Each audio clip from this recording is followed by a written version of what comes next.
Bismillah, Alhamdulillah, wassalatu wassalamu ala Rasulillah, Rabbi shrah li sadri wa yassir li amri wa hlul uqdatam min lisani yafqahu qawli. Assalamu alaikum wa rahmatullahi wa barakatuhu.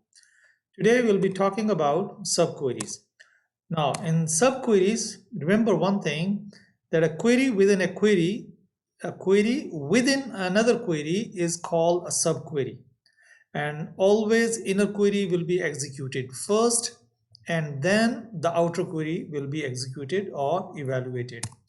Now, in this example, we want to display customer number. We have two tables, the customer table and the order table. And I want to display customer number and customer name for those customer who has given the order.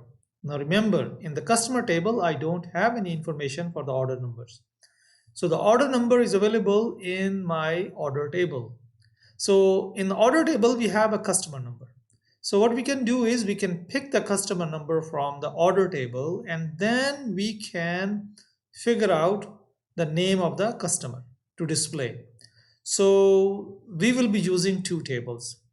Now, for example, in this table, if I see these are the customer number who has given the order, the red one.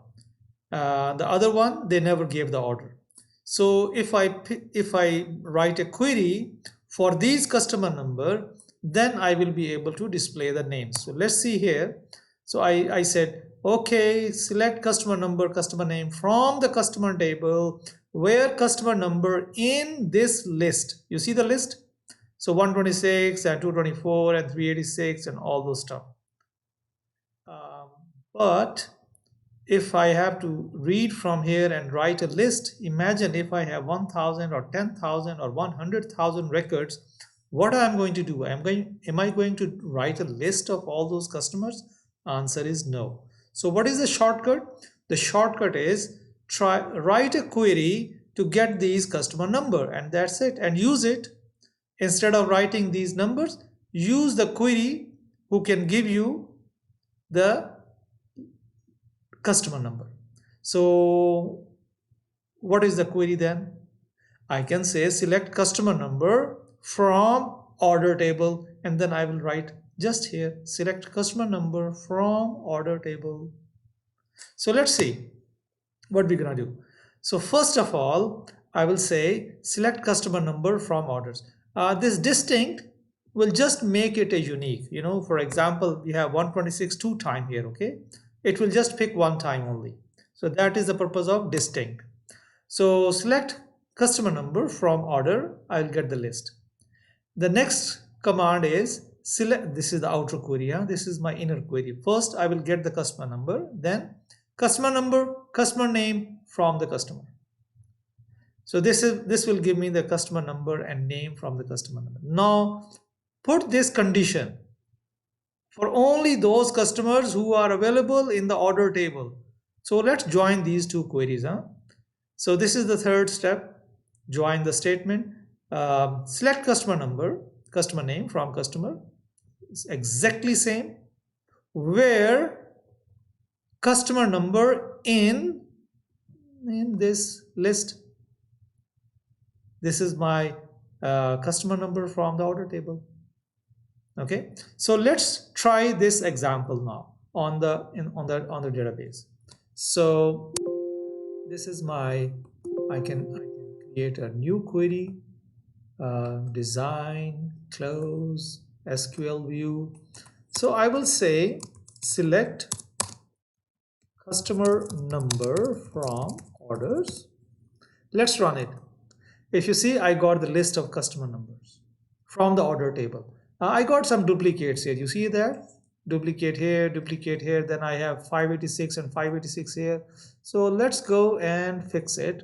So I can say distinct and let's see the result. I got now unique customers number. So I can go back. Now I can write, this is my inner query by the way. Now I can write the outer query. Select customer num, comma, customer name from I can say from where? Oops, I'm gonna just make it unique now, like from customer where customer number in this list, okay. I can write in the same line as well, no problem. You see that now I got a customer number who has given the order. Let's see. Okay, for example, I want to see the customer number who never gave the order. So I got a customer number. What I can do is I can just add a not here, okay? Not in this list. So let's run it. And you see that there's no 126 who has given the order. So these are the customer who never gave the order. Just by adding not, we reverse the query. Okay. Now let's see here. So this was an example one. Now we have another example. Now I want to display the order number. This is my order number that I want to display. But for those item who belongs to store number 3, store number 3 is not available here, so I cannot put a condition here. Store number 3 is available in the item table. In the item table, I have item number and the store number. You see store number 3, store number 3, store number 3. So there are 4, 5, 6 records who belongs to store number 3. So what should we do? Again, subquery. So what we can do is we can say, okay, I want the item numbers from this table where store is equal to 3, storehouse is equal to 3.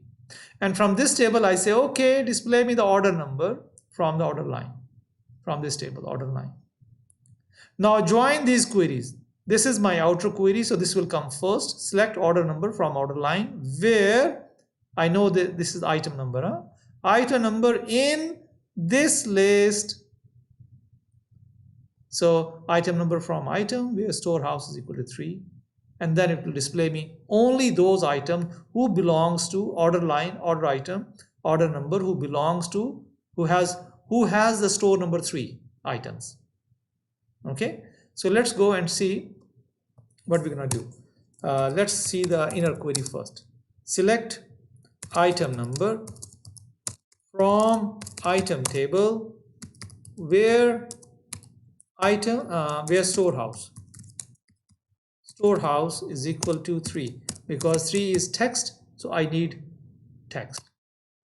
Okay, so I got 1, 2, 3, 4, 5, 6 items. Now I got the list of item. What we can do is now I can bring it down, and now I need the select order number from order line. Okay, now I have to put a condition where I know I am getting item number here. So I will put the item number, same thing I'll be putting here. Item number in this list. That's it, in the brackets. Okay, let's run it. Only 1, 2, 3, 4 orders. 4 orders has the item from those items which belongs to store number 3. You see that? So how about not in? It will do the same thing. It will bring the list for item storehouse number 1 and 2. So it will not bring the 3 so you see that? So all the order numbers, those has item that belongs to store number 1 and store number 2. So the not will make the reverse of the. So let me remove this part. There you go. So this was the query now. That's it for from this subquery. Please try to practice as much as you can from this homework. You will find some interesting queries. Inshallah, we'll see you in the next lecture in the joining table. Kafara majlis. Subhanallah wa bihamdihi. Subhanakallahumma wa bihamdika. Nashhadu an la ilaha illa anta nastaghfiruka wa natubu ilayk. Assalamu alaikum wa rahmatullahi wa barakatuh.